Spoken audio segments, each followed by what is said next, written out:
Assalamualaikum warahmatullahi wabarakatuh. Saya Rifana Fatia Aryani, mahasiswi Ilmu Komunikasi Universitas Sultan Ageng Tirtayasa. Video ini merupakan video tugas akhir dari mata kuliah Komunikasi Perubahan Sosial dengan dosen pengampu Ibu Neka Fitriah. Di video ini saya akan memaparkan terkait perubahan tren penggunaan media. Yaitu yang saya bahas adalah tren penggunaan fitur media sosial yaitu Instastory untuk berdagang di era pandemi ditinjau oleh teori difusi inovasi. Seperti yang kita ketahui, adanya pandemi COVID-19 menyebabkan sebagian besar aktivitas masyarakat dalam bidang apapun mau tidak mau dilakukan secara daring. Selama pandemi ini, semua orang lebih banyak menghabiskan waktunya di rumah dan melepas rasa kebosanannya dengan bermain media sosial. Media sosial tidak hanya dijadikan sebagai media untuk bisa saling berinteraksi dengan sesama, melainkan juga dapat memberikan sebuah hiburan, informasi, juga pengetahuan. Banyak fenomena di media sosial di mana sesuatu bisa mendadak viral dan langsung diikuti oleh banyak orang. Berdasarkan hasil riset We Are Social Hootsuite pada tahun 2020, pengguna media sosial di Indonesia bahkan meningkat yaitu mencapai 150 juta atau sebesar 56% dari total populasi di Indonesia. Media sosial yang mendominasi yaitu ada Facebook, WhatsApp, Instagram, TikTok, Telegram, dan berbagai jenis aplikasi berbasis internet lainnya. Media sosial ini mampu merubah pola hidup masyarakat, apalagi di saat pandemi sekarang ini. Orang-orang semakin sering memanfaatkan media sosial dalam berbagai aspek kehidupan mereka. Sebelumnya, saya akan membahas sedikit tentang teori difusi inovasi. Teori difusi inovasi ini mulai muncul pada abad ke-20, yaitu tepatnya tahun 1903. Saat sosiolog Prancis bernama Gabriel Tarde memperkenalkan kurva difusi berbentuk S atau S-shaped diffusion curve. Perkembangan teori difusi inovasi berikutnya terjadi pada tahun 1960. Lalu muncul Everett Michel Rogers. Ia adalah ahli teori dan sosiolog komunikasi Amerika. Lahir di Carroll, Iowa pada tahun 1931. Ia mempopulerkan teori difusi inovasi pada tahun 1964 melalui bukunya. Konsep difusi menurut Everett Rogers dalam bukunya Diffusion of Innovation tahun 1983 yaitu diffusion as the process by which an innovation is communicated through certain channels over time among the members of a social system. Dari terjemahannya, ia mendefinisikan difusi sebagai proses di mana sebuah inovasi dikomunikasikan melalui berbagai saluran dan jangka waktu tertentu dalam sebuah sistem sosial. Ia pun juga mengatakan ada 3 pokok bahasan teori difusi inovasi di dalam bukunya, yaitu yang pertama, inovasi. Inovasi adalah sebuah ide, praktik, atau objek yang dipersepsikan sebagai sesuatu yang baru oleh individu. Yang kedua ada difusi.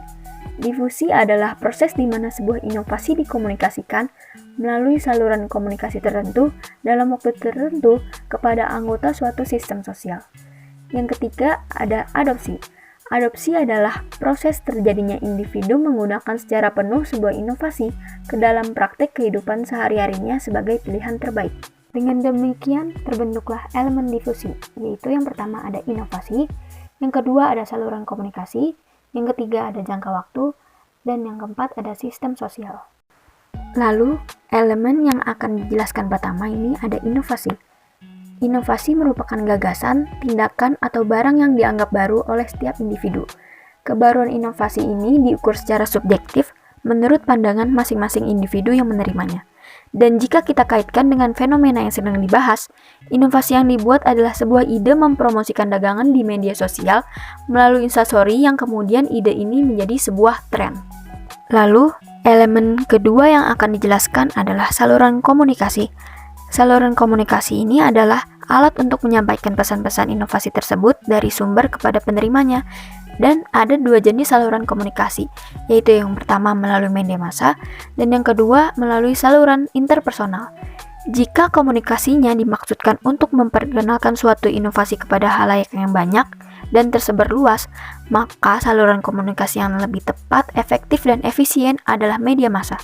Sedangkan jika komunikasinya dimaksudkan untuk mengubah sikap atau perilaku penerima secara personal, maka saluran komunikasi yang paling tepat digunakan adalah saluran interpersonal.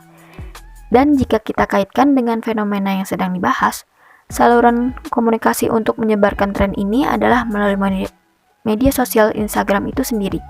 Hadirnya media sosial ini memungkinkan semua orang untuk terhubung tanpa batasan ruang dan waktu.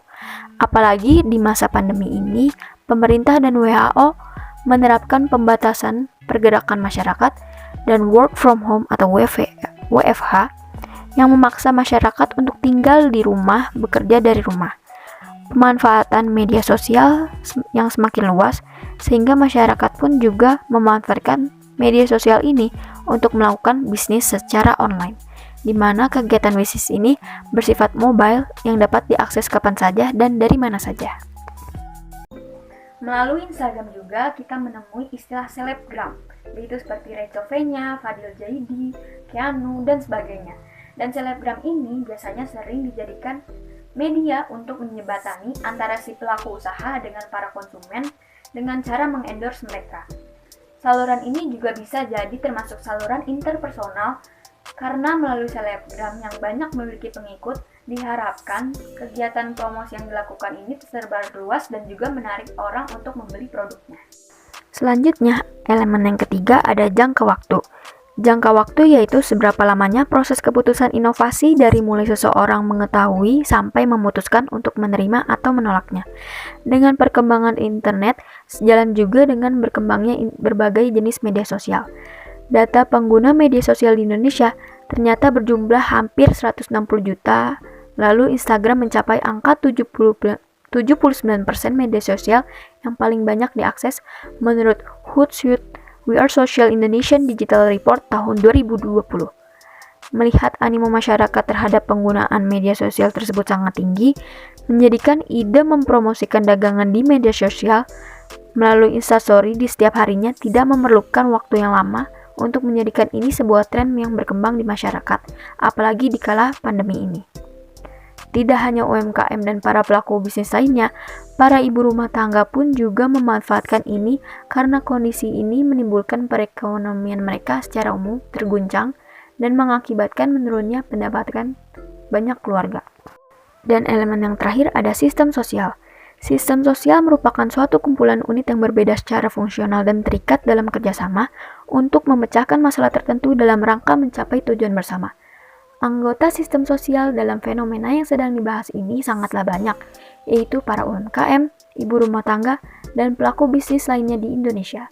Dan selebgram di sini sebagai opinion leaders karena mereka yang menjembatani kegiatan promosi ini ke para konsumen dari pengikut Instagramnya dan ikut juga menjadikan ini sebagai tren yang diikuti oleh banyak masyarakat. Meskipun penggunaan fitur media sosial yaitu Instastory untuk berdagang sudah lama ada sebelum pandemi, tetapi di era pandemi ini fenomena ini menjadi tren yang banyak diikuti karena pemerintah dan WHO menerapkan pembatasan pergerakan masyarakat dan work from home atau WFH yang memaksa masyarakat untuk tinggal di rumah dan bekerja dari rumah.